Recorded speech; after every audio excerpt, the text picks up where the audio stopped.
Күнз. Сууд 10 их сэтгэгчдийн нийт зүйсээр ордог күнз нь бүхий л амьдралынхаа туршид эрдэм мэдлэгийг дэдэлж бусдад түгээн дэлгэрүүлж байсан. Күнзийн философийн сургаал нь ёс суртахууны асуудлуудыг хувь хүний болон нийгмийн талаас нь тайлбарладаг бөгөөд Хятад, Солонгос, Япон зэрэг зүүн Азийн орнуудын боловсролын систем төрийн тогтолцоонд 2000 гаруй жилийн турш нөлөөсөөр иржээ. Нэгдүгээр хэсэг. Күнзийн гарал ба бага нас. Күнз гэдэг нь Конфуци буюу Кон багш гэсэн утгатай.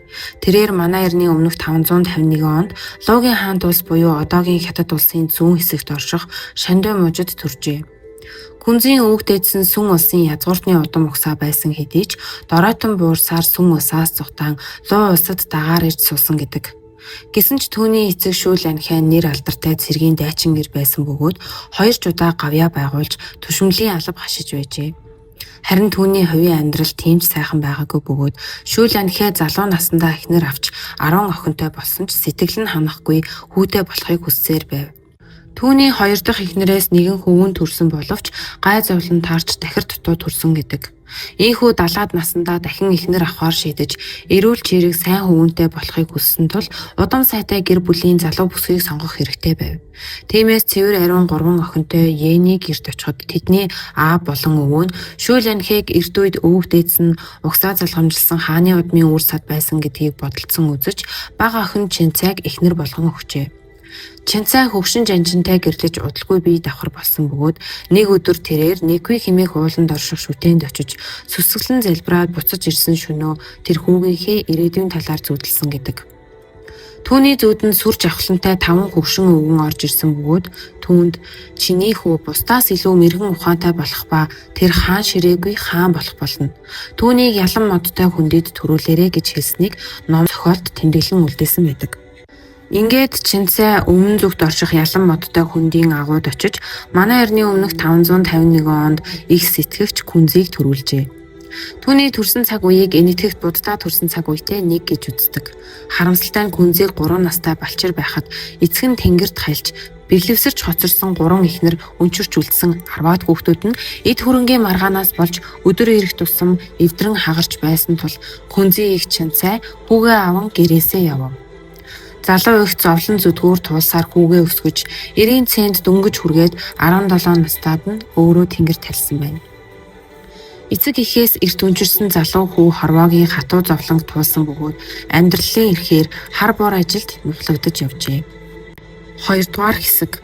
Суралцах замнал ба багш болсон нь. Тухайн үеийн Хятадд язгууртнууд л боловсрал эзэмшдэг байсан ч Күнз багасаа л үеийн хүүхдүүдээс хэрсүү, цэцэн сэлмэг ухаантай, боловсрал дуртай өссөн бөгөөд 15 настайгаасаа сонгодог бичвэрүүдийг судалж эхэлсэн гэдэг. Тэрээр 19 наснда Цигуан хэмээх бүсгүйг эхнэр болгон авч хааны албанд орж ажиллах болсон байна.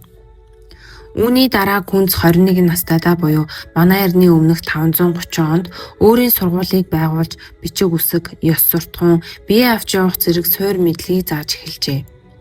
Тэрээр хэдэн 10 жил хичээн зүтгэсээр 30 настайдаа өөрийн үнэнч 3000 гаруй шавтай болсон бөгөөд түүнээс ном эрдэмд төгс боловсрсан гарамгай мэргэн 72 шав байсан талаар түүхэн тэмдэглэжээ. Күнз хийгээд түүний шав нарын эмгэгтгэж гаргасан алдарт 4 ном, 5 бичиг бүхэлдээ Күнзийн сурталын үндэс болдог. Тэр Хятадын Жоо удмын хаанчлалын үед амьдарч байсан бөгөөд тухайн үеийн удирдагчид Күнзийн сургаалыг үл ойшоож байсан ч улс орон даяар түүний сургаал өргөн дэлгэрч байв. Гэвч эх оронд нь улс төрийн тэмцэл иргэний дайн өрнснөөр Күнзийн үзэл номлолыг буруутхан хэлмэгдүүлж түүнийг цөллөгт явуулсан байдаг. Хэдэн 10 жилийн турш шавнартайгаа хөрс зэрэгэлтэй орнуудаар хэрэн хэсэж явахдаа өлөн зэлмүүн туйлын хэцүү цаг үеийг туулан амьдарч байв. Гэсэн ч ёс зүйд тулгуурласан засаглалын үзлээ түгээсээр байсан бөгөөд огт ундаггүй хүнийг биш харин унаад боссон хүнийг хүчтэй гин гих үзэл баримтлалыг нээж үүнийг үнэн гэдгийг батлахын тулд өөрөө бууж өгөлгүй тэр хүнд нөхцөл байдлаас босож ирсэн юм. Тэрээр амьдралдаа 4 зүйлийг мөрдлөг болгосон гэдэг. Эдгээр нь хоосон мөрөөдөл тавтахгүй байх, өөрийнхөө байр суурь дээр эрс шулуун зогсох, зөрүүд гүжүүд зан гарахгүй байх, хизээч хуваа хичээхгүй байх гэсэн байна. 3 дугаар хэсэг. Күнзийн философи ба сургаал. Күнзийн онол бол ухамсар нь нийгмийн шинжтэй асуудлуудыг зохицуулахад чиглэгдсэн байдаг бөгөөд хүн ёс суртахууны үнэт зүйлсээр амьдралаа жолоодож ив найрамдалтай нийгмийг бүтээх болно гэж үзжээ. Тэдгээр үнэт зүйлс нь инэрэнгүй, ухаалаг, зөв шударга, үнэнч, хуульд захирагдах явдал юм. Үүнийг нийгмийн бүхэл харилцаанд буюу эзэн албат, эцэг эх хүүхэд, эхнэр нөхөр болон найз нөхдийн харилцаанд ягштал баримтлах ёстой гэж үзжээ. 1905 он хүртэл Хятадын үе үеийн засаг захиргаа төрийн албан хаагчид горлогчдоос Күнзийн 4 бот номоор шалгалт авдаг байж. 4 ном нь Хятад хүний хувьд библи судар болсон бөгөөд зарим судлаачид Күнзийг шин шашин зохиосон гэж үздэг ч тэр бурхнаас иш татаж байгаагүй. Там Деважингийн тухайч дурдайгүй байдаг. Харин ертөнцийг үзэх үзэл, амьдралын хэв маяг, нийгэмд баримтлах ёс зүй зэргийг агуулснараа гүн ухаан, ухамсарын шинжтэй онол философийн нэг урсгал юм. Тэрээр хүний байнга мөрдөх ёстой 5 чанарыг тодорхойлсон. Нэгдүгээрт рен буюу инэрэнгүй сэтгэл бөгөөд үүнийг модтой адилтхан зөвөрлөдөг. Хүнийг хайрлах, бусдад хүндэтгэлтэй хандах, хүн чанартай байх тухай юм. Гол санаа нь хүнлэг байх нь хүний адгуусаас ялгарах үндсэн чанар бөгөөд өөртөө хүсэхгүй зүйлийг бусдад бүү хий гэдэг. Жишээ нь хүнд хэцүү байдалд орсон хүнд туслах, бусдын зовлон ойлгох зэрэг нь рен чанар юм. Хоёрдугаарт И буюу зөв шударга үнэнч байдал бөгөөд төмөртэй адилтхан зөвөрлөдөг. Энэ нь ашиг сонирхлоос илүү ёс суртахууны зөвийг сонгох тухай юм. Жишээ нь өөрт ашигтай хэдий ч буруу зүйл болсон бол түүнээс татгалзаж зөв шударга үйлдэлийг сонгож чадвал И чанар бүрдлээ гэж хэлж болно. И чанар нь өмнөх рен чанарыг тэгштгэж инэрэнгүй хүнд зохих шаардлагатай хатуужлыг суулгадаг. 3-дугаарт Ли буюу ёс журам бөгөөд галтай адилтхан зөвөрлөдөг. Гол санаа нь хүндлэл, ёс жаяг, зөв харилцааны дэг журмыг сахиснаар нийгэм тогтвортой байна гэж үздэг. Цаашлаад зан заншлаа мөрдөж, соёл уламжлалаа хадгалахад чиглэгдсэн байна. Жишээ нь ахмад хүмүүсийг хүндлэх, нийгмийн дүрмийг сахих нь Ли чанарын илрэл юм. 4-дүгээрт Жи. Энэ нь мэрэгэн ухаан бөгөөд устай адилтхан зөвөрлөдөг.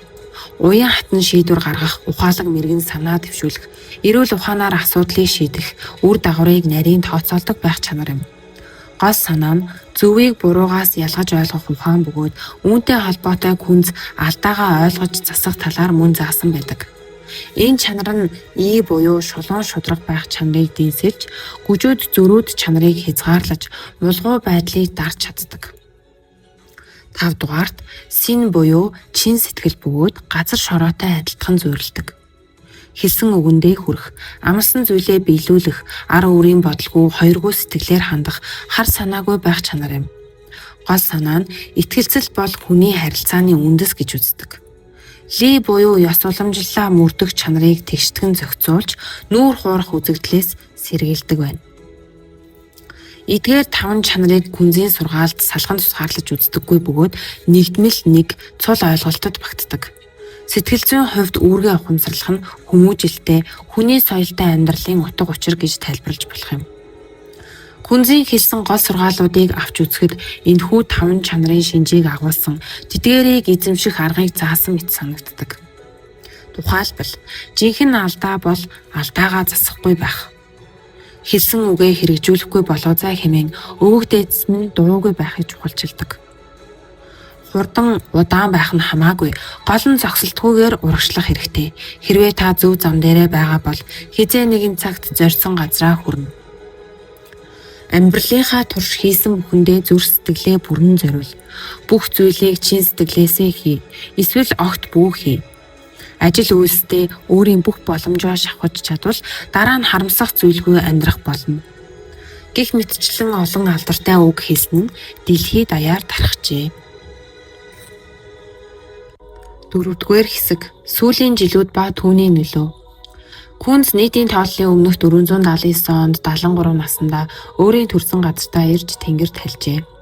Тэрээр Би 15 наснда эрдэм чимтэн 30 хүрэх үед 90 цент хүрч 40 хүрэх үед төөрөлдөж гуйхааргүй зогсож 50 хүрэх үед тэнгэрийн бошхыг таньж 60 хүрэх үед сонссон болгоомноо салгаж ялгаж чадах болж 70 хүрээд хүсэл зоргоороор явж хэв ёсны хүрээ хвчээнээс хитэрч ис халив химээс нь өөрийн туулж өнгөрүүлсэн амьдралыг хураангуйлан дүгнсэн дүгнэлт гэж хэлж болох юм.